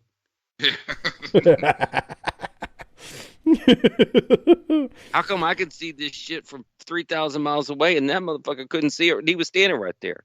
Yeah, and I'm 8. Yeah. It ain't that hard. I'm going to be a ref when I grow up. Daddy, I want to be a ref. Coming out of that promo, we go to Dustin Rhodes and Ricky Morton, who are tagging up versus Terry Taylor and Larry Zbyszko. This is the main event on this card, or in this particular show. Doc, I'll throw to you. Did you have anything from this one? Good little match. I thought this was a decent match because you got 4 guys that can all work on it. I got to tell you, the thing that got me the most here was I was surprised that we had a clean finish, and I like that. Yeah, because you don't always get that. Matter of fact, You don't always get that. And just to kind of, so we can get back to letting Harper see Missy and talking about some current events. I like what they did here with Mr. Hughes, because each week he's been getting a little bit closer to taking that coat off. This week we got it. So the way this thing finishes is Morton, who was taking the heat, makes the hot tag to Dustin. Dustin's on fire. Dustin ends up getting an inside cradle on Terry Taylor and gets the pin. But after the pin, Zbyszko jumps Dustin. Eaton comes in to help Dustin and Morton, but Mr. Hughes hits the ring, as Doc was talking about, and he lays into Morton. We go off air as Dustin rolls back in to get on Mr. Hughes. So, clean finish. I mean, I guess you can call it that. And then some shenanigans at the end. Good match, though, for talented guys who know what they're doing. And this was overall a good show. Now, Doc, before we rate it in Rolex, do you want to rate? How about we rate in Rolex first, and then we'll go back to Missy? Okay. Want to do that? All right. So, Doc, go ahead and rate it. What are you going to give this one? Well, it was 59 minutes long, so that helps. That tremendously helps.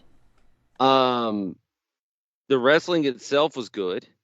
There were stars to be seen. That was good. It was entertaining for the hour that it was. The booking logic just kills me, though. I'm going to say B+. Yeah, I'm in agreement with you. I'm going B+ as well. Same thing. I mean, we kind of talked about it even before Harper got on. So, yeah, I'm with you. B+. So, we need to hand out the Rolex. Who are you going to give you a Rolex to, Doc? And don't say Flair after what he did.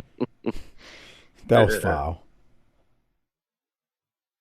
It was foul. Dude, that was foul. A Japanese watch, like a Casio or something. Jesus Christ.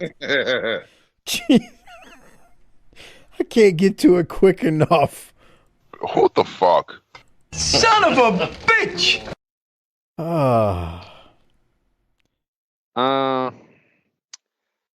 This may surprise you, but I'm going to go with Mr. Hughes at the end for finally getting physical after a few weeks. Okay. I liked it. And that guy's really had a come up in his gimmick, trust me. It's the best thing they could have did. Dusty making him like the bodyguard, like Big Bubba. Because what he wasn't horrible. It wasn't working. Right. I mean, remember Harper, they put him together with the freaking dude in the bar that Paulie brought into the bar, the Motor City Madman? That guy's gone, huh? Oh, yeah. That was dumb. It was just stupid. Yeah, that was fucking. That was stupid. Very, very. We didn't listen to his promo, but I'm going to give it to Nikita, actually. Nikita, he gave Luger credit for being a formidable challenger. He didn't say a lot, but I liked it, and he seemed really pissed off, and he wants Luger. So that's the thing from a continuity standpoint that I just hated is they're gonna pair Luger with Sting now. Nikita's still on the show cutting promos, talking about getting I want the U.S. title. It just that part just didn't make sense. And Doc, you wanted me to go to Missy. The problem is Harper can't see it. Oh, yeah, I can't see shit. Yeah, I just see like. Well, just know that she's wearing a top, and it is so the threads in this thing are so challenged, and it's sticking so far away from her chest that you and I could both find shade underneath her bosom. Oh shit! Yeah. If I send it to you, can you see it on Facebook from your phone while you're on Skype? Let's see. I can send it to you there. Yeah, I'm on Facebook now. Okay, let me send it to you. And you can see what Doc's talking about as he's being a womanizer over there. Drooling over Missy. I mean, grow up, dude. You seriously? You grow up? I mean, what is it? What is it with you? It's freaking ridiculous, Come on. Yeah. All right, I just sent it, Harper. I'm sure it'll take a second to come through. In a Facebook message?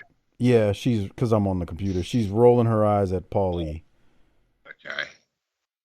I'm sure it'll take a second to come through. Oh, damn, bruh. What? You already got it? Yeah. Damn, Told you. Okay. Fuck that. I'm taking the watch away from him, and I'm giving it to Missy. Yeah, Missy. God, her tits look great there. Told you. God damn. I told you. She gets the Rolex for me. For real. What's All she the way wearing? It kind of looks like a wrestling title. No, I think that's her belly button that's out. No, bro. No, that's not her That belly looks like button. the Ravens logo down there. Come on. Yeah, okay. That's like a skirt. High level. It comes. They got names for all this shit, but it comes up. It's a high waist. Yeah. It's a skirt. Comes up above her belly button. Yeah. Damn, she's fine, huh? Tremendous. Look at that smile right there, Mike. Just hi. Did she get breast implants? No, huh? Bruh, I mean, I don't know. I mean, like, I'm saying, like, at this point. Oh, I have no idea. I don't want to know because I'd prefer to think that they're real. And I don't want to let facts get in my way. Why are y'all, like, objectifying this woman's body? Because I'm not. I'm admiring it. Yeah. I mean, grow up. This is toxic masculinity. What's so funny, Doc? That's cute. That's cute. You like that? Yeah, you're the guy that said earlier in this episode, rewind the tape. Cowboys fans are like broads. Well, that's a term of endearment. I mean, okay. My intent is not bad. I even say that around like my wife sometimes. I don't mean to be racist, but no, that's not even close to the same thing. All right, so we're done with this episode, but Harper, if you were the boss, the corporate boss of wrestling, who all would you fire in AEW for their misconduct? From like 3 weeks ago? Yeah, because nobody's been fired yet. It's still hot. I would keep them around, but I would take their job titles away. Somebody's starting to think like a future promoter. Yeah. Yeah, I would take their job titles away. I would keep them around, but and I'll have a legit sit down. Like, look, this shit ain't gonna fucking happen again. And you either make. Oh shit! Come on. Fucking internet cut out or his phone. We were right there. What were you saying, Harper? You either make what? Either fucking come to terms over this shit, or just fucking leave, and your job titles are being taken away. I mean, Got me? Yeah, we hear you. Yeah, because it's. I mean, they gotta get someone in there to fucking straighten up the fucking boat, bro. And they can. I'm not saying they shouldn't still be there, but there's no. They gotta take the job title away. It's almost like fucking Jimmy Johnson, where he's everything for the. For the Cowboys owner. You know, it's fucking or when fucking Pete Rose was the first baseman and the fucking manager. No, and betting on the team, right? And betting on the fucking team. You got to pick one role. Pick one. You can be the first baseman, you can be the manager, or you can be a degenerate gambler. Boogie, you can't be all three. Right. So, well, I believe Corny booked that territory on his show not too long ago where he said that exact thing. And I would bring someone in. I don't know who you could bring in that would. See, the problem is everyone's so fucking old now. Corny said that he would give it to JR, but I wonder if JR's health would allow him. That's what I'm saying. He's got to be in his 60s, and I'm sure he did. JR's 70. That's right. So why does he want to fucking deal with that shit at 70 years old? And it's not like he needs the fucking money. Look, I know seniors that are Jared to fucking do it. Yay. He works for the competition now, sir. Yeah. No, he doesn't. But here's That's the thing. What I'm saying. They let him go. Call him fucking Jeff Jarrett. Bro, you okay, I got a name for y'all to straighten that shit out. I didn't even think about this till y'all were talking about it. Dutch. Well, see, Dutch is old too, and mobility wise. That's what I'm saying. But no, it's not Dutch. Somebody was just on this show just now. But he's there, but he's a talent. Dustin Rhodes. Straighten this shit out. Uh-huh. Maybe he's too smart to do that. He's like, I don't want him part of that. Here's the problem. We haven't built the next round of leaders generationally speaking, because that's what baby boomers do. They pull the ladder up from behind when they're done. And the problem with that is that there's no Gen X leadership there. Because, I mean, look, does JR know how to run a locker room? Yeah. But I'm telling you, I know seniors that are inspired and inspiring. But at 70, it slows down. I don't care. Yeah, that's why I'm telling you, all you people, we need to stop voting for 70 and older presidents.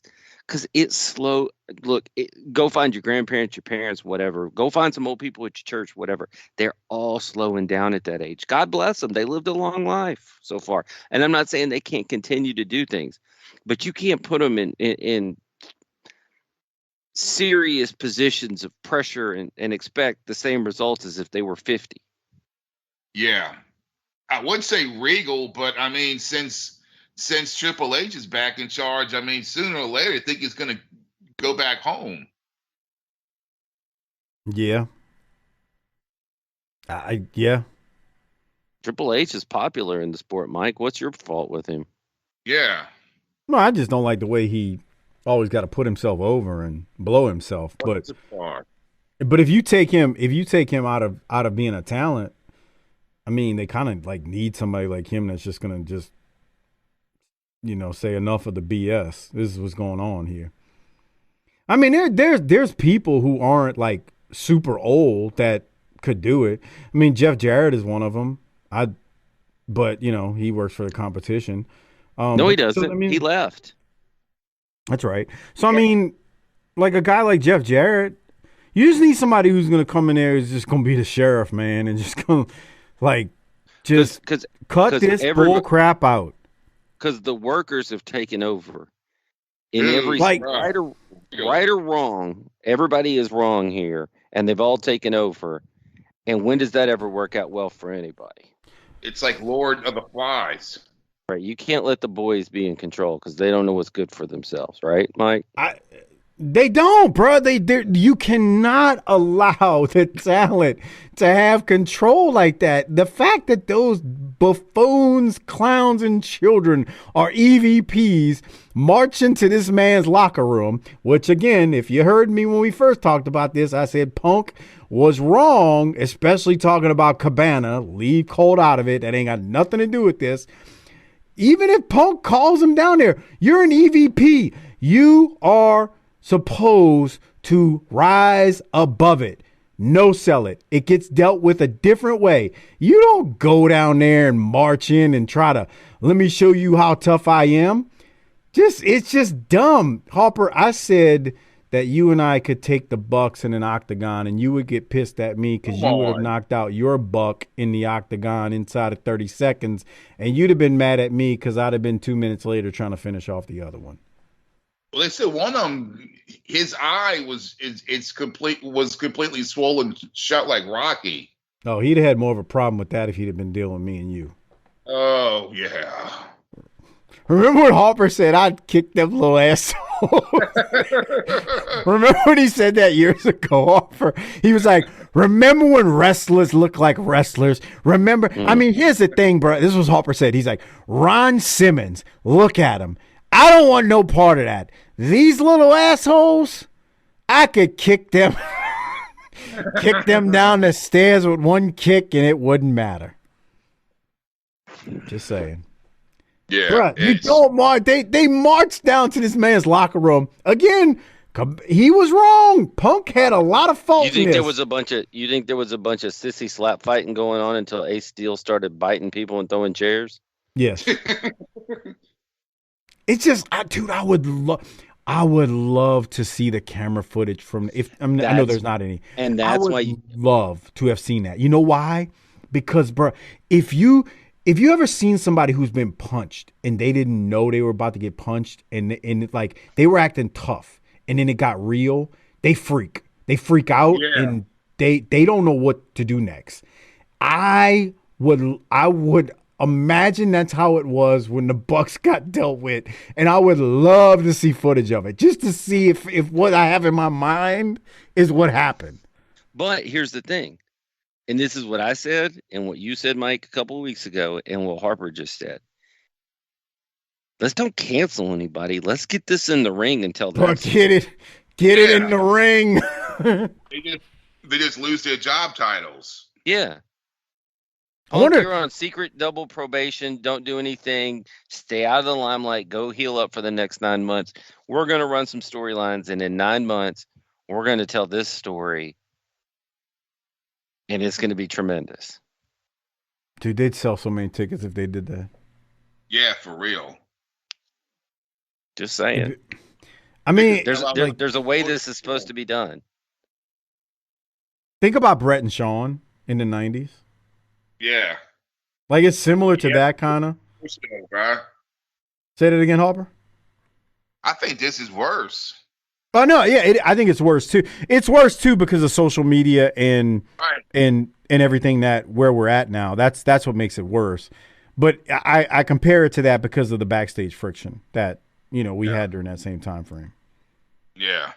But this is gold, man. They could print money if they could get this feud to go. Like if they really could turn this into, all right, look, I know y'all don't like each other. Y'all idiots gonna work it out. Y'all going to shake hands and agree to go make some money because y'all, after what, I'm thinking Tony Y'all going to clean this mess up by making me some money. Exactly. Yeah, after what y'all put this organization and promotion through with all of this, shake up, dust yourself off, let's go in the ring and make some money. And if you got a problem with that, there's a door. Don't let the doorknob hit you in the butt on the way out. Yeah. Like, yep. and you'll see then who's about it. Now, I don't think they'd all go with it, and some of them would say screw it. I don't know. Punk seems like he'd be like, no, you can go screw yourself. I got enough money. The Bucs, I don't know if they're egos. I don't know, man. To me, they just got egos, man. I'd love to see it though. I would pay for an AEW pay-per-view if CM Punk and I don't know if Ace Steel in the ring. I'm trying to think who could be Punk's tag partner against the Bucs. FTR. Yeah. There a 3-man tag. Punk and FTR against the Bucs and Kenny Omega. Doc. Managed by Colt Cabana. Oh, my God. Dude, that would be phenomenal. It's not that fucking hard, guys. Doc, would you pay for that pay-per-view? Oh, you'd come over, man. Bro, I'd buy it. I'd have to watch it. With special guest timekeeper, Colt Cabana. No. And Liberace. Colt is the Bucs. Colt is the Bucs and Kenny Omega's manager. And Punk and FTR are managed by Jim Cornette. Oh, Jesus Christ. Dude. You can never have too much heat. Doc, that would be nuclear. Yeah. That would sell out. Vince Russo on color commentary. What'd you say, Harper? That would sell out an NFL building. It might put 40,000 people in a building. Yeah. With this like toxic as Cornette is towards, and I'm not saying it in a bad way, towards Omega and the Bucs. And then you got Colt Cabana, who again Cornette hates, and Cornette is in Punk's corner with FTR against those guys. Bruh, I would, you know what you'd have to do? You'd have to have a metal detector when those guys came in the building. Because I don't trust any of them to not take a piece in with them and be like, we're going to settle this for real tonight. That's how you book the territory. That's how nobody books the territory better than booking the territory. That's right. Except for maybe the NFL. All right. On that note, I want to remind everyone, make sure you email Harper if you would like one of his video shout-outs, or if you'd like relationship advice, or you want Harper to cut a promo on someone. It's Chris Harper 16 Wildcat with a K at gmail.com. That's Chris Harper 16 Wildcat with a K at gmail.com. When you email Harper, make sure you describe exactly what you want in your video shout-out or relationship advice or the promo you want him to cut on family members or friends. And then most importantly, don't forget to PayPal him $20 to CC30388 CC at yahoo.com. That's CC30388 CC at yahoo.com. And don't forget, we got the Superbowl coming up. We got another Clash coming up soon. You can get all of that on Patreon at tinyurl.com/PatreonBTT. That's tinyurl.com/PatreonBTT. And I don't have it up in front of me at the moment, but don't forget about the NWA show in Chalmette at the St. Bernard Civic Center. I think it's November 12th is that show, and I think Wildcat is November 13th, or it's the 13th and 14th. Make sure you check out the NWA and Wildcat on that weekend in Chalmette at the St. Bernard Civic Center. I don't have nothing else, Doc. What about you? Hey, man, it's always a better show when we get joined by the superstar. Glad to have Harper in from not quite the moon, but maybe the International Space Station this week. This is what, 7 weeks in a row now of good shows of NWA? I mean, it's 7 years of good shows from us, but seven weeks from WCW? WCW's rolling, bro. Man, it's crazy. They're doing everything wrong, yet it feels pretty good. I mean, again, not 1986, but it's better than – I said it last week before that. No Norman the Lunatic and no, Captain Mike Rotunda's crew with Norman and Abdullah. So just think about how far we've come. About that, man. How bad that was, right? Where's Vader been? He was on this show. Episode.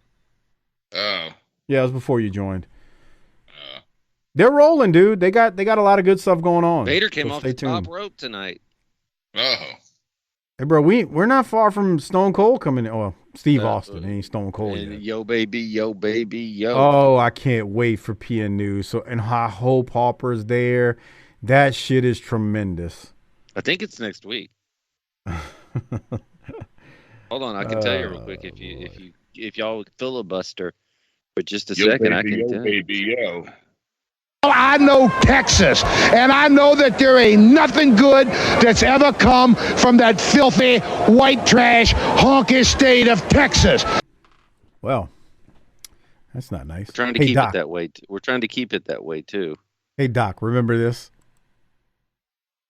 Oh, the soundbite's gone. I don't know what happened to it. No, we're 3 weeks away.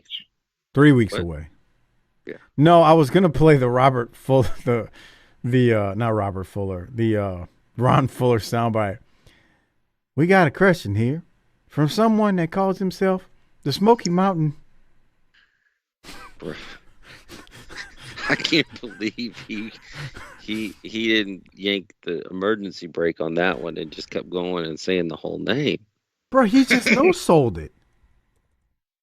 Well, he just went with it like it was nothing. It's the man's handle, like a CB radio. I mean, I can't just not say it. I gotta say it. We got a question here from someone who calls himself the Smoky Mountain, and he wants to know. Jesus. Bro, he said it. And when I say he said it, he didn't flinch. He didn't stall. He didn't tiptoe around it. God, he just blew right through it. Bro, the octaves never went up on his voice. It just was, we got a gentleman that calls himself, we got a gentleman here, calls himself, he's got a question, calls himself the Smoky Mountain, and he wants to know.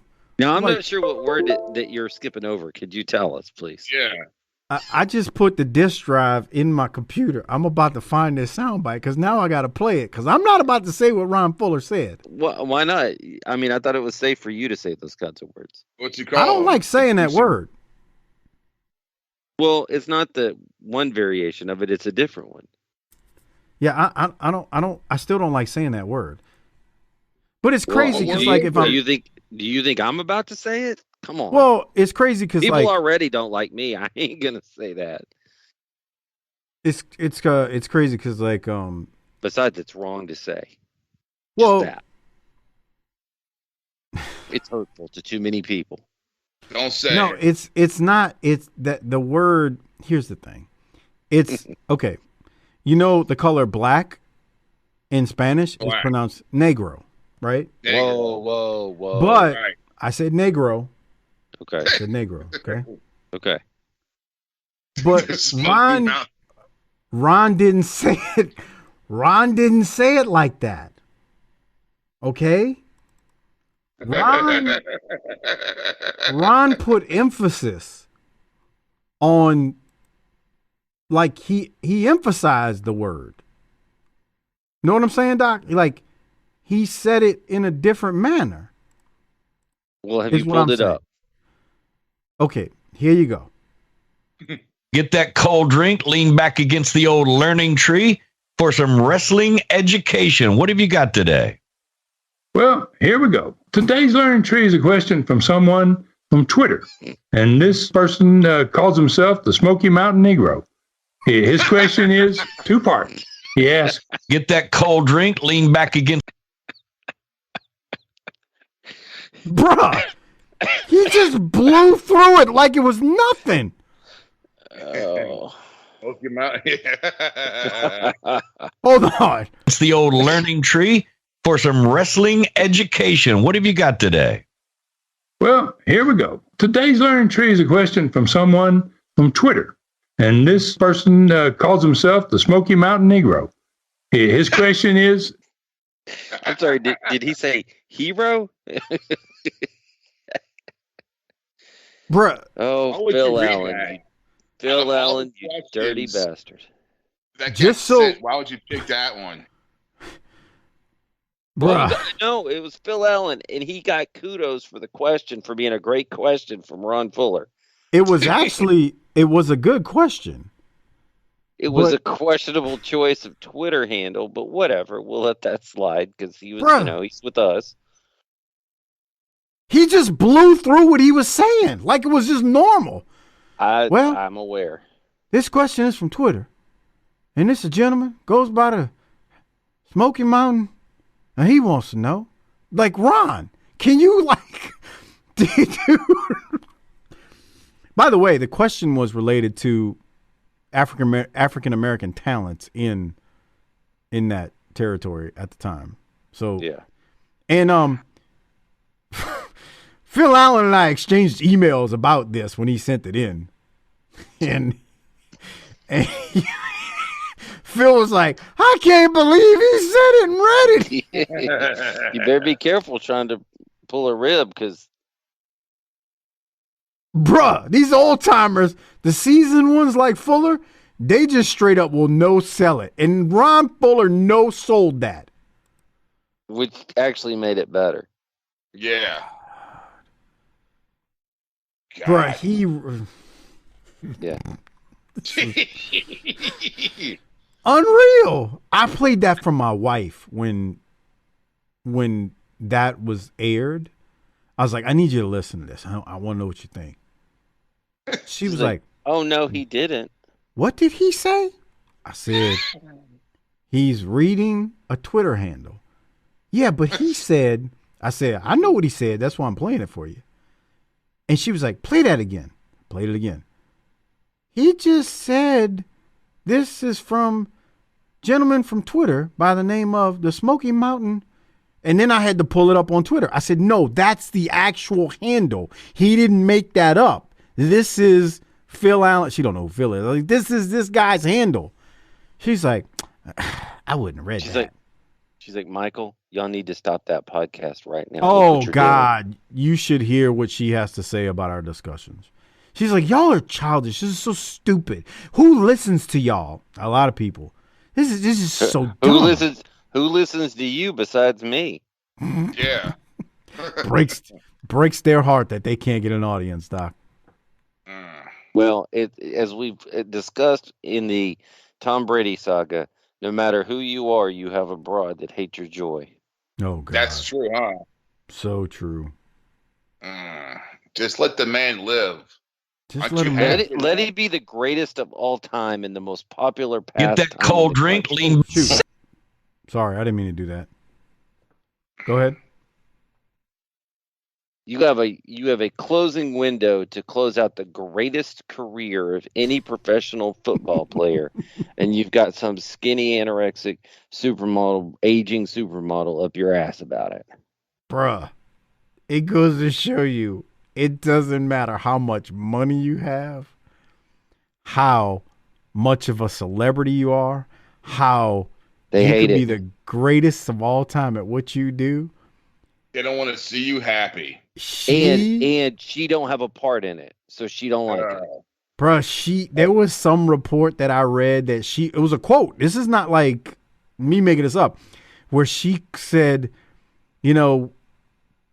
I put my career on hold while he went out and did his thing, and there comes a time, and this is how he finds his joy, but there comes a time when you got to come home. And I was like, holy crap. He's got to come home. Bruh. He's always home. She was cutting promos on him in this podcast that I saw the text from. And I was like, wow. No matter. Like I said, Harper, I said this last week in the open. If Tom Brady joined the three of us sitting around outside on the patio, drinking a beer, we'd all be like, holy shit, that's Tom Brady. But at some point pretty quick, it would turn to, What's up, Man, my broad was crawling up my ass for this. And then all of a sudden, all four of us would be on the same footing, having the same problems, because we're all just dudes at that point. We would literally be, take out the fact that he's a billionaire, damn near. We would literally be the same people. Yeah. Because of what he deals. I mean, there's no And that's difference. when we laugh at the absurdity of being divided over which side of the aisle or a jab in the arm. We got real problems, and there's people out there that want to take your joy, and they're living with you and you're under your roof. Bro, that woman said, I put my career on hold. He's got to come home at some point. And they got this all practiced out. She said it's time for him to be more present with the children. Yeah. He can't. It's hard to argue that, but it's also hard to prove that too. What's that mean? Because I don't know, but maybe you go to his little son, who thinks it's super badass that his dad is the greatest quarterback of all time. Because I can tell you right now, my 10-year-old would be over the moon if his dad was if I was Tom Brady. Doc, I don't watch this show. Do you ever watch First Take anymore at all? Nah, I don't watch any of that shit. That's not the one with You haven't Skip. watched that shit forever. Okay, I saw a clip on Twitter of God, and she dissected what Giselle was saying, and I was pissing on myself. Like, she's like, look, I'm a woman. Let me tell you what she meant by that. So basically, she broke kayfabe and was like, this woman is telling him to come your ass home. Love should have brought your ass home last night is basically what. And she's like, you done went and played with your boys long enough. You need to come home, help me with these children, because I've done put my career on hold for 10 years now for your silly sport. She had me dying laughing. And everything she said. Model, right? Yeah, she was a supermodel. And that's the thing is, she's going to sit there from her high horse talking about how football's dumb when her claim to fame was throwing on a bathing suit and taking some pictures. Well, it wasn't like she was out curing cancer and shit and put down the test tubes and took off the goggles and came home so Tom could go beat the Vikings Sunday. She was out there prancing her ass around in a swimsuit. So she needs to calm down. Let me be She's clear. past the prime. Let me be clear. This was the lady on ESPN dissecting and basically translating what Giselle said. This wasn't Giselle didn't say he needs to put his little football down but she was translating it as a woman who understands these things and a woman who is married. And she's like, trust me, I'm on the road a lot. Me and my husband have this same discussion. Like, she literally was breaking kayfabe on it. And I was dying laughing. Because, again, she was just preaching the choir. Like, she was just saying, look, this woman's telling this man, you need to come your ass home, okay? You've been out there playing with your boys long enough. It's over, all right? And on that note, how long before Harper gets told to take down that stupid sportatorium picture? Wait, what? how long before Mrs. Harper tells you to take down that stupid sportatorium? Well, I just saw that on Facebook. I don't have that. Oh, okay. Oh, well, that sucks. But I got my Ric Flair and my Harley one is definitely going up. Let us know how that goes. Yeah. Well, guys, on that note, before you hit book it, bitch, just one more time. Get that cold drink, lean back against the old learning tree for some wrestling education. What have you got today? Well, here we go. Today's learning tree is a question from someone from Twitter. And this person calls himself the Smoky Mountain Negro. His question is two-part. He asks, were you ever worried about booking Norvell Austin as a heel in places like Harlan, Kentucky, and other towns down south? And what percentage of the audience in the southeastern Knoxville area was black? Great question. It was an excellent question. It's just the handle that throws you off. Okay, 2 hours into this thing, Doc, about you got anything else before we throw to Harper to hit the tagline? Let's get at it. Yeah, Harper, hit the tagline. Let's roll, bud. Fuck it, bitch.